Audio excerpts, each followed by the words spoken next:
Apercevoir l'espace d'un instant qu'on a été un maillon de la vie, en voir toute la profondeur, tout le merveilleux et se dire: j'ai vécu ça, j'ai participé à la plus fantastique aventure, efface toutes les souffrances accumulées. Il y avait une chance sur des milliards pour que je sois témoin de ce miracle, pour que je puisse voir la terre, le soleil, la lune, la mer, l'enfant qui joue, l'oiseau qui s'envole, l'araignée qui tisse sa toile, ou toutes ces petites choses merveilleuses que je ne voyais plus. Et le miracle s'est produit. J'ai vu la vie, j'ai été la vie, je suis encore la vie. Et rien que pour ça, je ne regrette rien. Je ne regretterai plus jamais rien. J'aurais été une étoile filante dans la plus belle des nuits, et pour ça, je dis merci. Toute la terre vit, seul l'humain désespérément essaie de vivre. Mais il ne faut rien regretter, ni les coups, ni les douleurs, ni les déceptions. Être homme, c'est l'occasion de vivre une expérience brève. Il faut en savourer chaque instant, car celui-ci est unique et ne reviendra pas. Il suffit de saisir que chacun vit dans son monde pour que disparaisse le besoin d'imposer sa vérité. Personne ne naît pour sauver le monde. Chacun est ici pour vivre sa propre expérience. On ne devrait jamais vouloir imposer aux autres son point de vue ou leur dire ce qu'ils ont à faire. Personne n'a le même vécu, la même expérience, la même façon de voir les choses. Nous sommes tous uniques. Étant tous uniques, nos choix le sont aussi. Si ton expérience de vie est de sauver le monde, d'aider les autres, fais-le.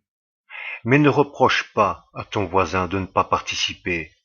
Tu ne sais rien de lui et il n'a aucune obligation vis-à-vis de toi ou de l'humanité. Chacun sa vie, ses priorités. Si je juge encore les autres, tous les jours, mais j'essaye de prendre du recul, et cela me permet de voir que nous avons tous nos blessures, notre passé, nos émotions qui en découlent, et que l'autre n'est pas différent de moi. Il croit qu'il a raison, et il fait ce qu'il peut.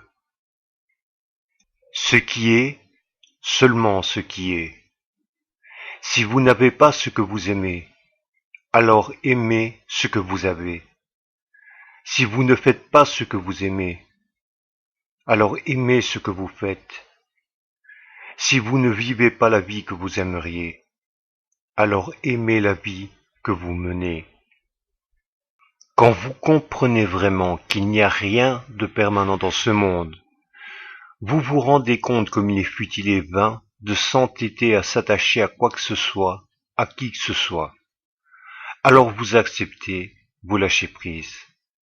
Tout apparaît, tout se transforme, tout disparaît. Avez-vous déjà tenté de saisir un rayon de soleil, la brise qui souffle, un nuage qui passe? Il en est de même pour toute chose. Vous ne pouvez jamais rien saisir durablement. C'est quoi l'impermanence? Il y a 100 ans, nous n'étions pas là. D'autres personnes occupaient nos places. Dans 100 ans, nous ne serons plus là. D'autres personnes occuperont nos places. C'est cela l'impermanence. C'est quoi l'illusion? C'est croire qu'il puisse y avoir quelque chose de permanent. Si un accident fait des dizaines de morts, on dit c'est une catastrophe. Ce n'est pas une catastrophe, c'est la vie. Si un séisme fait des milliers de morts, on dit c'est une catastrophe. Ce n'est pas une catastrophe, c'est la vie. Si une épidémie fait des millions de morts, on dit c'est une catastrophe. Ce n'est pas une catastrophe, c'est la vie. Si on perd un enfant, on dit c'est une catastrophe. Ce n'est pas une catastrophe, c'est la vie. Si vous ne pouvez pas voir et accepter que mort et vie sont indissociables, alors vous pleurerez tous les jours, car il y a des accidents, des séismes, des épidémies sans cesse, et tous les jours, des enfants meurent pour toutes sortes de raisons. C'est comme ça, et ce sera toujours comme ça. Ce n'est pas une catastrophe, c'est la vie.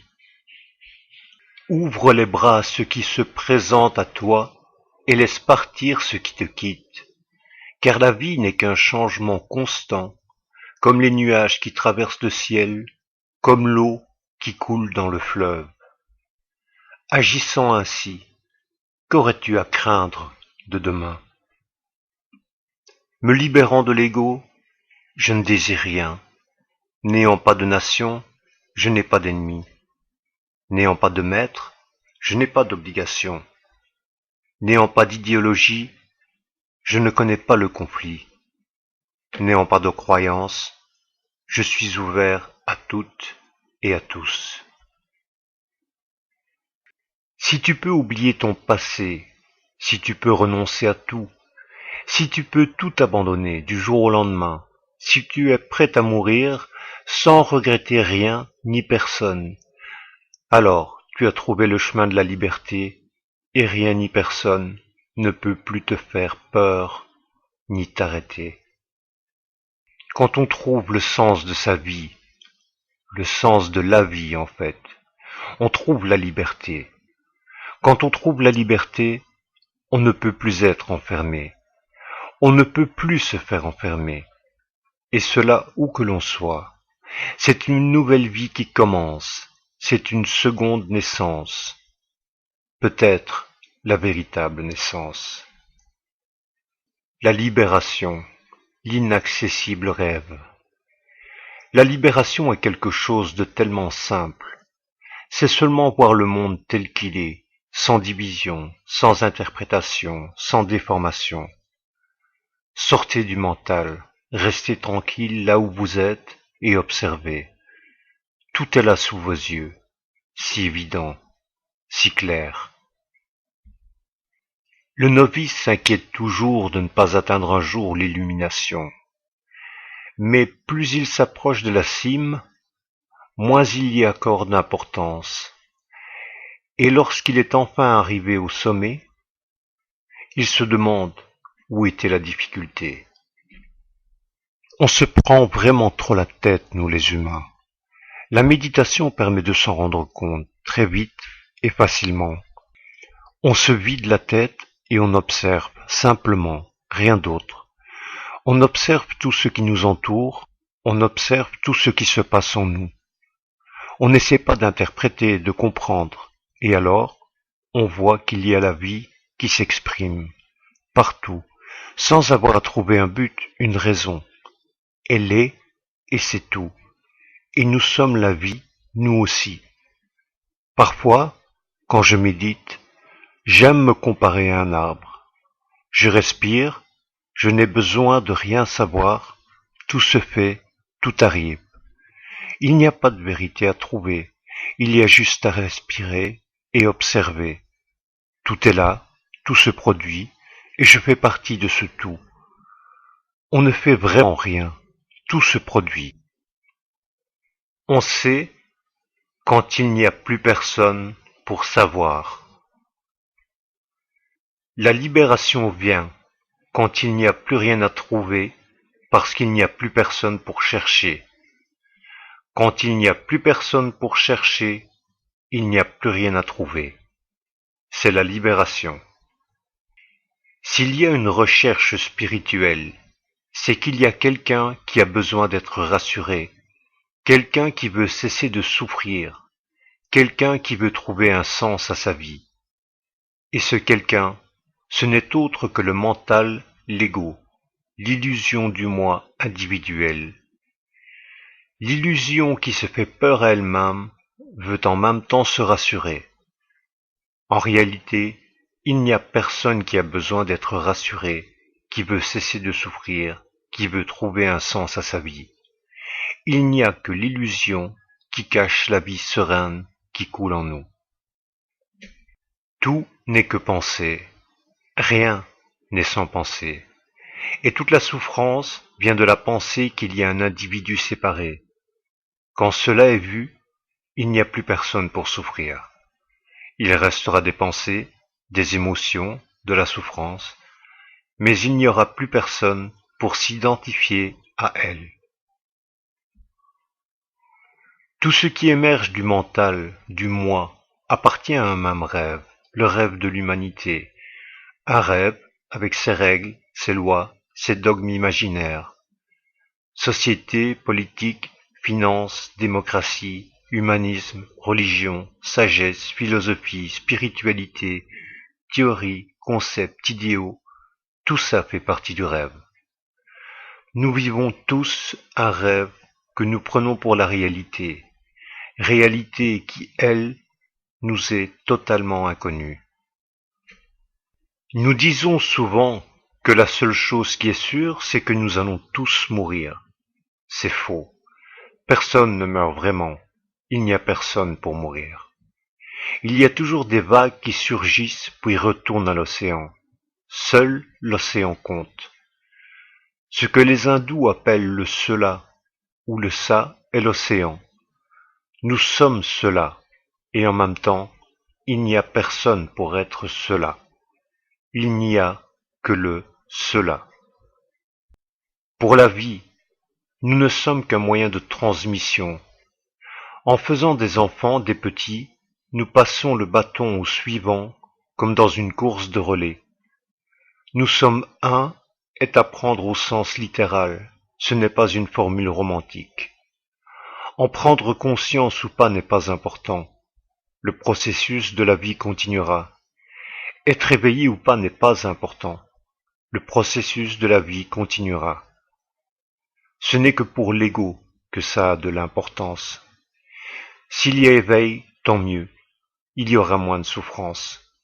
Mais pour la vie, ça ne change rien. Rien ne surpasse un moment de paix. Ne plus penser, ne plus parler, ne plus agir, ne plus troubler l'univers. Rien ne peut décrire un tel moment. Pourtant, le mental surgit et veut se l'approprier, trouver les mots pour en brosser le tableau. Trop tard, la paix s'en est allée. Si tu ne troubles pas le moment présent ne te troublera pas. C'est cela l'acceptation, le lâcher-prise, donc la paix.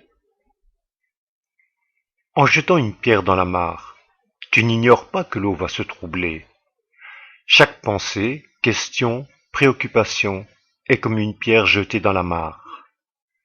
Penses-tu qu'en troublant ton esprit, celui-ci puisse être tranquille, en paix? Moins tu désires de réponses, moins tu te poses de questions.